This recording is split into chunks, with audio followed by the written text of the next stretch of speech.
योगीराज भगवान श्री कृष्ण विश्व गुरु हैं। त्रिलोक को ज्ञान प्रदान करते हैं, पर संसार में आने पर लोकाचार में उन्हें भी अपना गुरु बनाना ही था। सांदीपनी ऋषि को ये सौभाग्य क्यों मिला? सांदीपनी ऋषि कृष्ण के गुरु हुए किस पुण्य के प्रताप से? अब भगवान के गुरु होने का गौरव मिलना कोई साधारण बात तो है नहीं। भगवान ने सांदीपनी ऋषि को अपना गुरु बनाया और उनके आश्रम में रहकर अध्ययन किया। आखिर सांदीपनी ऋषि ने ऐसा क्या पुण्य किया था जिनके दर्शन, जिनसे शिक्षा लेने के लिए भगवान मथुरा से इतनी दूर उज्जैनी तक गए।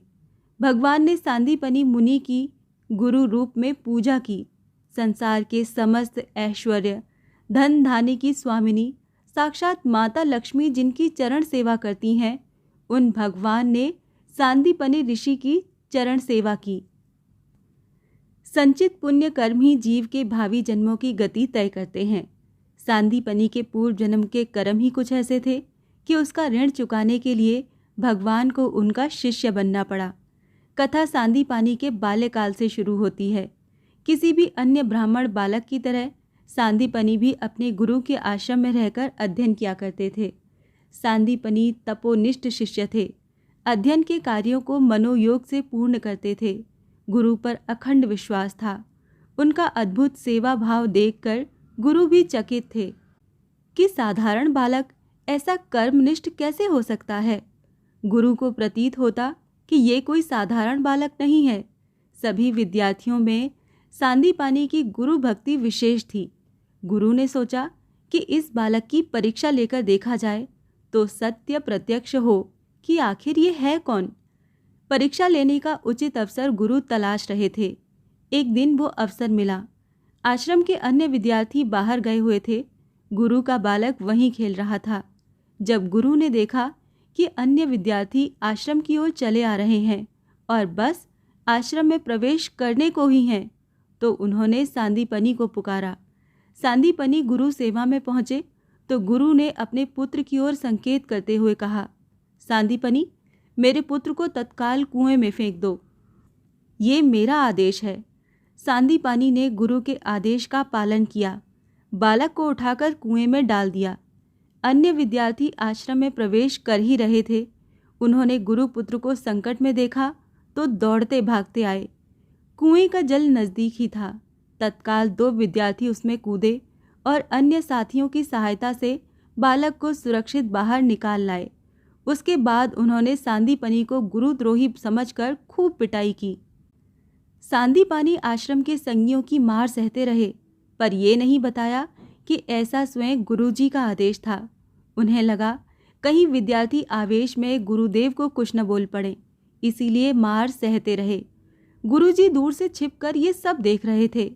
कुछ देर में वो आए और विद्यार्थियों को ये कहकर रोका कि इसे मत मारो, ये मूर्ख तुम्हारा गुरु भाई है। गुरुजी की परीक्षा अभी पूरी नहीं हुई थी। एक दिन विद्यार्थी कहीं से आ रहे थे। उनको आते देख गुरुजी ने सांदीपनी से कहा, सांदीपनी, आश्रम के इस छप्पर में आग लगा दो। सांदीपनी ने चट से आग लगा दी। छप्पर जलने लगा। विद्यार्थियों ने दौड़कर आग तो बुझा दी, पर क्रोध से तमतमाए फिर से सांदीपनी को मारने लगे। सांदीपनी कुछ बोले नहीं और चुपचाप मार सहते रहे। गुरुजी को दया आ गई। तब उन्होंने विद्यार्थियों को रोका। सांदीपनी गुरु की हर आज्ञा को अक्षरश तुरंत पूरी करते थे।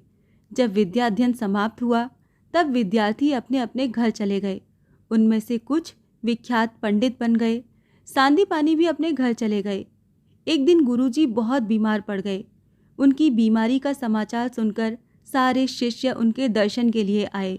विद्यार्थियों ने गुरुजी की सेवा की।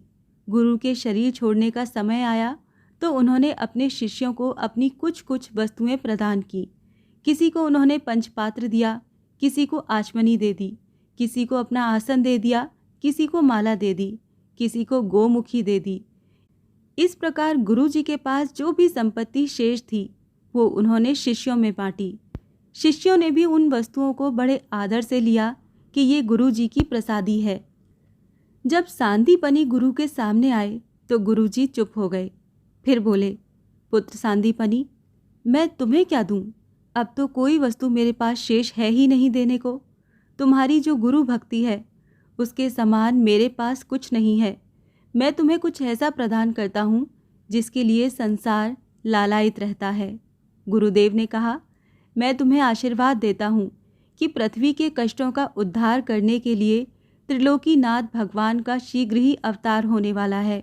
वो भगवान तुम्हारे शिष्य बनेंगे। सांदीपनी के लिए इससे बड़ी भेंट, इससे बड़ा वरदान क्या होता। उन्होंने गुरु जी की अंत समय में भी बड़ी सेवा की।